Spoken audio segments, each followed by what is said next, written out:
Ça a été bien indiqué et dans mon propos liminaire, j'avais indiqué déjà les 5 axes qui permettront de rendre opérationnel le dit plan et au rang desquels, naturellement, nous mettons en avant la prévention. Et dans le cadre de la prévention, j'avais bien expliqué qu'il fallait s'attaquer à la fois aux causes économiques et celles non économiques. Pour ce qui est des causes économiques, évidemment, il y a une politique qui est menée par qui a été définie d'abord et mise en œuvre par le gouvernement sous les hautes instructions de son Excellence, Monsieur le Président de la République, Macky Sall. Elle inclut dans sa phase opérationnelle l'équité territoriale avec la déconcentration de la mise en œuvre de ces différentes politiques au niveau territorial, mais dans le sens même de son application au plan matériel, on a vu qu'elle comporte plusieurs branches, cette politique.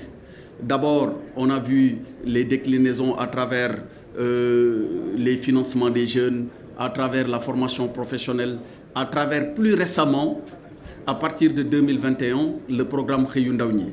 C'est donc dire que c'est multisectoriel et c'est à travers le territoire national que ces différentes actions seront menées pour ce qui est de l'axe 1 qui concerne la prévention. Mais il n'y a pas que la prévention, il y a également la répression. Mais la répression ne vise pas les candidats à l'immigration, parce qu'on a même plutôt tendance, et c'est véritablement juste que de le considérer ainsi, de les considérer comme étant des victimes.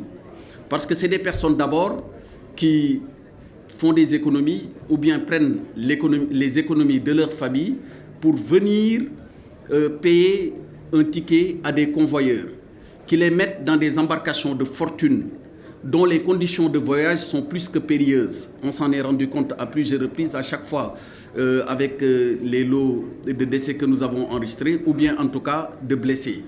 Il s'agit aussi, à travers les points qui seront mis en œuvre dans le cadre de ce plan, de faire beaucoup dans la sensibilisation. Ça peut-être, ça nous fait ramener un peu en arrière dans le cadre du premier point qui est la prévention.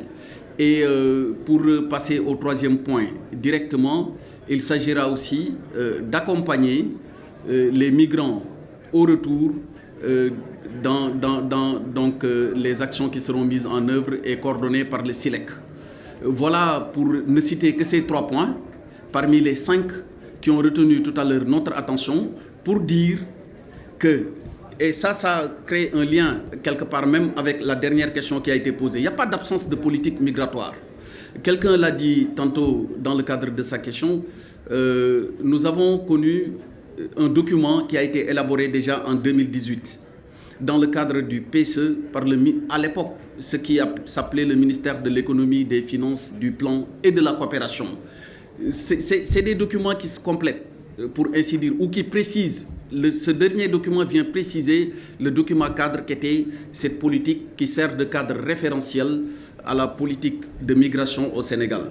Mais dans sa nouvelle déclinaison avec l'implication de tous les acteurs du secteur, mais aussi des partenaires techniques et financiers. Quand je parle des acteurs du secteur, je parle de l'association des migrants, je parle des communautés de base, je parle de l'association des migrants qui sont de retour, mais au-delà, avec l'accompagnement aussi des partenaires techniques et financiers, on a pu, pendant 18 mois, échanger avec tous les acteurs concernés.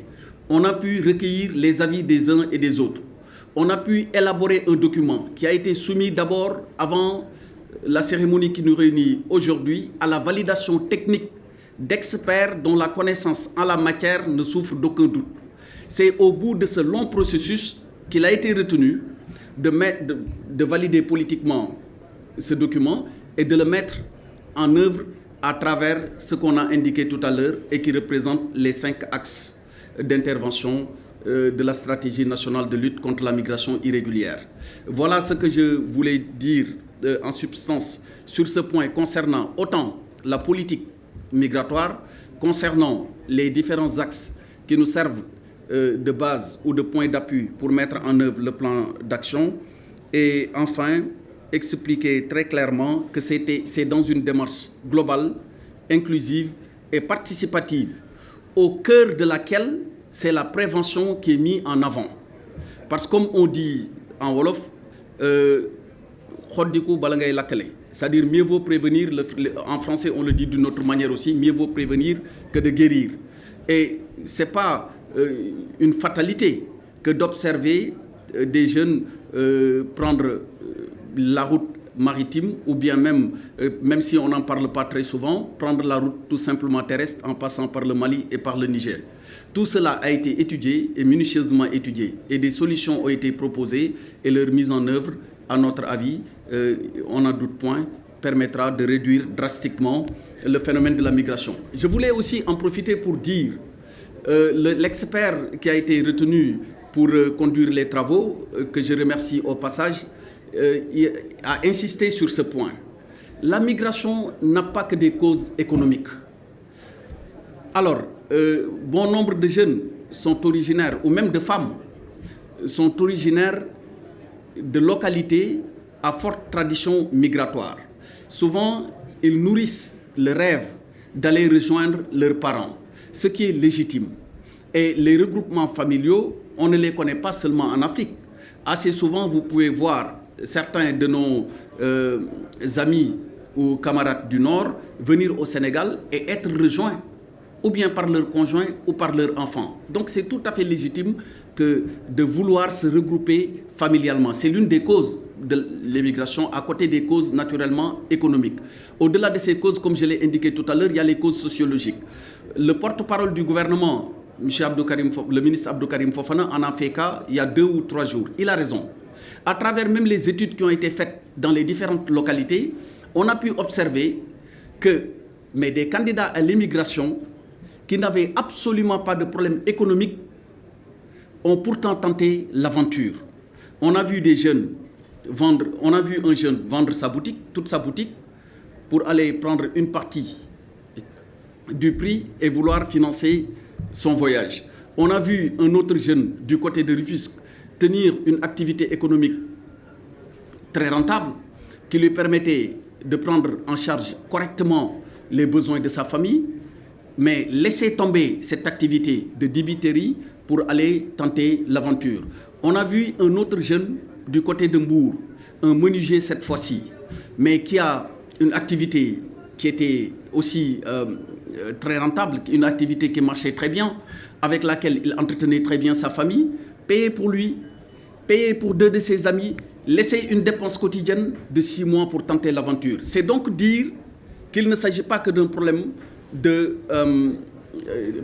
économique, de nature économique. Et tout à l'heure, j'ai échangé avec le ministre en charge des Sénégalais à l'extérieur. Au besoin, elle pourra y revenir.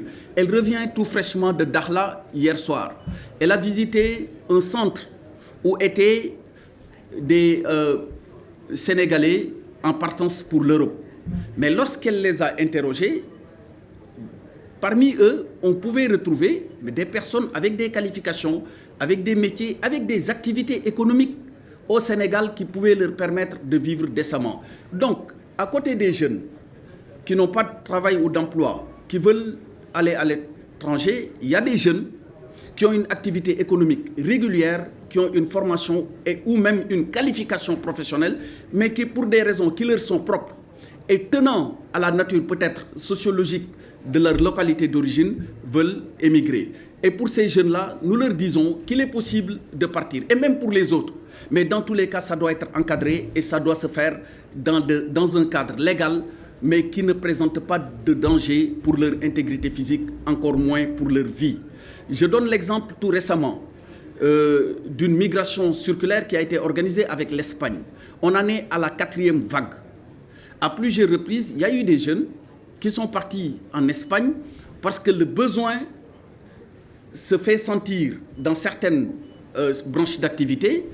Ils sont sélectionnés à la suite donc d'un appel à candidature, et c'était sous l'égide tout récemment du ministère de la Jeunesse en rapport avec le ministre des Sénégalais de l'extérieur. Ils sont là au moment où nous parlons, ils sont en Espagne. Ils peuvent travailler, revenir et la saison prochaine repartir. Et ça préserve autant leur vie que leur intégrité physique. Voilà ce que nous pouvons donner comme exemple en termes de migration, mais qui est encadré, qui est légal et qui préserve la vie de nos concitoyens, surtout jeunes, parce que nous avons besoin de leur énergie, nous avons besoin de leur mobilisation, parce que ce pays ne se fera pas sans eux. C'est un phénomène qui est aussi vieux que le monde. Depuis que le monde existe, il y a un besoin chez l'être humain de se déplacer d'un territoire à un autre. Il se trouve seulement que les causes peuvent changer d'une époque à une autre, d'un pays à un autre ou d'un contexte à un autre.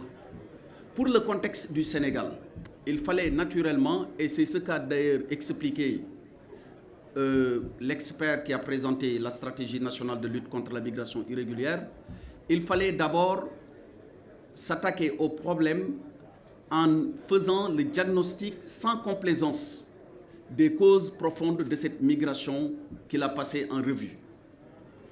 Et donc, quand on comprend mieux un problème à travers des avis techniques, avec l'échange des acteurs concernés, un plan qui est décliné en plusieurs phases, avec pour chaque année des objectifs à atteindre, il est clair que leur mise en œuvre effective va beaucoup influencer ou va beaucoup influer sur les résultats qui sont attendus. Ce n'est pas pour rien que depuis qu'on a commencé à nous attaquer à ce problème, et je parle depuis l'accession du Sénégal à la souveraineté internationale, je ne parle pas d'hier ou d'avant-hier. Depuis 1960, le Sénégal a toujours été un pays d'émigration, il faut le dire.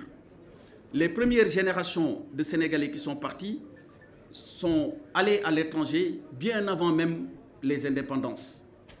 Le phénomène s'est amplifié et a pris de nouvelles formes.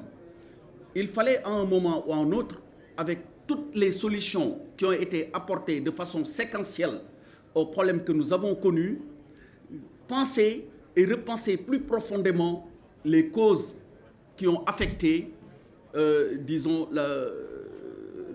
ou qui se rapportent à la question. Voilà ce qui a changé d'abord dans l'approche de la solution à apporter. Une fois que l'approche a changé, une fois que les solutions ont été adoptées de façon inclusive par ceux qui sont directement touchés, lorsqu'on les mettra en œuvre, il va sans dire qu'avec la sensibilisation, avec la bonne information, avec la communication, à côté des politiques publiques qui sont en train de produire leurs résultats, ce qui est attendu, c'est une baisse drastique du phénomène, sachant que l'émigration régulière et légale va continuer à subsister. Parce que nous en avons tous besoin. Et il y a des potentialités qui sont attendues dans le cadre de ces flux entre les différentes parties du monde. Voilà ce que je pouvais dire sur ce point. Sur un autre point, concernant, vous savez, il y a une formule, je ne suis pas sûr de pouvoir la rappeler fidèlement, mais on disait souvent, et je ne suis pas sûr que le journaliste qui a posé la question soit un homme politique, mais on dit souvent des hommes politiques qu'ils pensent à la prochaine élection, là où les hommes d'État pensent aux prochaines générations. Quand on est un homme d'État, on pense aux prochaines générations. Quand on est un homme politique, on pense à la prochaine élection. Le président Macky Sall, au-delà d'être un homme politique, est un homme d'État. Il pense aux prochaines générations, c'est pourquoi il nous a déjà laissé comme legs le plan Sénégal émergent, dont on sait que l'horizon est en 2035. Donc, je voudrais inviter les uns et les autres à moins penser aux élections et à mieux penser aux générations futures, telles que le président Macky Sall le fait. Je vous remercie.